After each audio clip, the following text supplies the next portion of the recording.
Okay, we're here with David Weiss, who's the owner of Bella Vista Farming Company, and we're here in the Kelseyville area, and more specifically, we're in the Big Valley area of Lake County. And David's going to talk a little bit about Big Valley and what makes it unique and what happens here. Well, as Brian said, this is the Big Valley area of Lake County, and most of Big Valley is in the 1,300 to 1,500 foot elevation.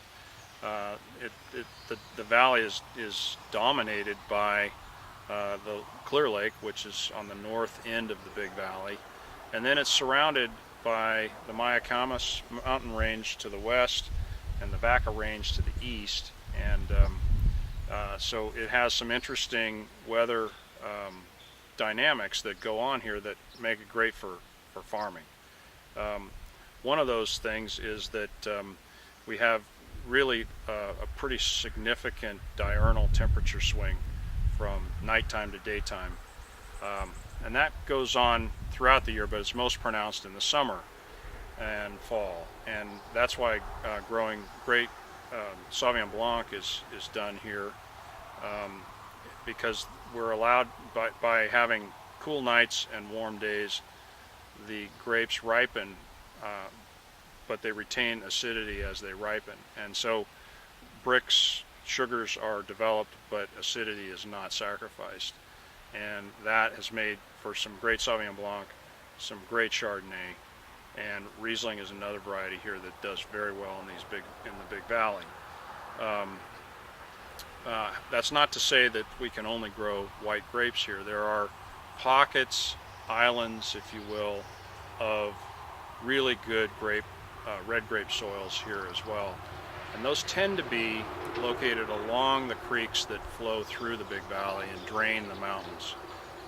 We happen to be standing next to Kelsey Creek, and while this vineyard in the background is Chardonnay, about a quarter of a mile downstream and about a half a mile upstream, we're growing some really good Cabernet Franc, Merlot, and Cabernet Sauvignon that I think will,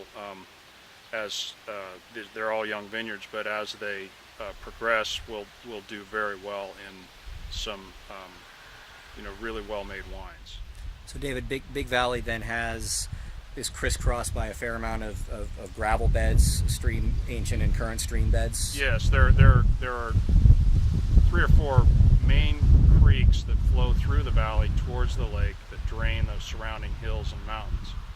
And over the eons, those have meandered through the valley and have deposited gravel and sand and silt in various pockets. And today, those pockets have been avoided for crops such as pears, because pears require lots of irrigation and lots of deep, heavy clay soils by comparison, in order to grow big trees and ripen big fruit.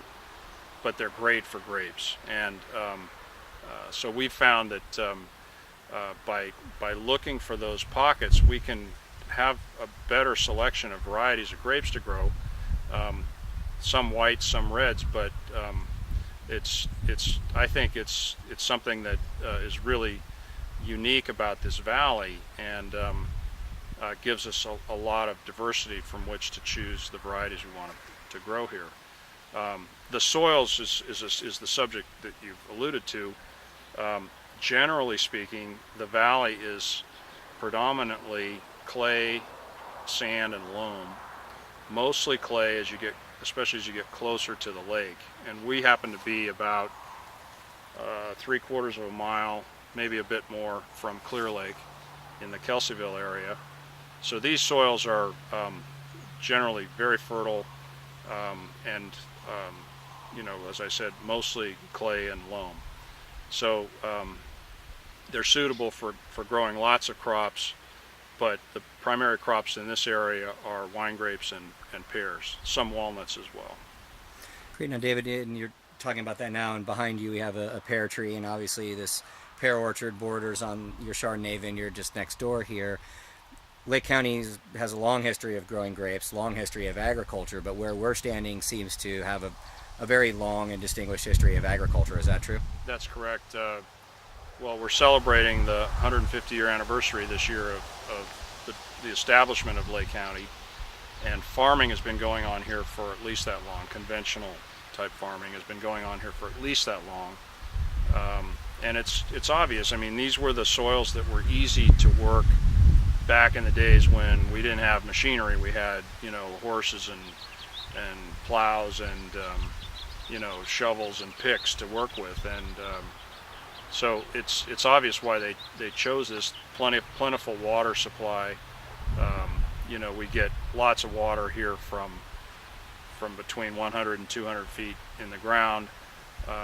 So it's a great area to draw water for irrigation, for frost protection in the spring. And yet the soils are very well drained, so it's great for viticulture as well as other crops. Excellent. David, thank you very much for your time. I appreciate it. You're welcome.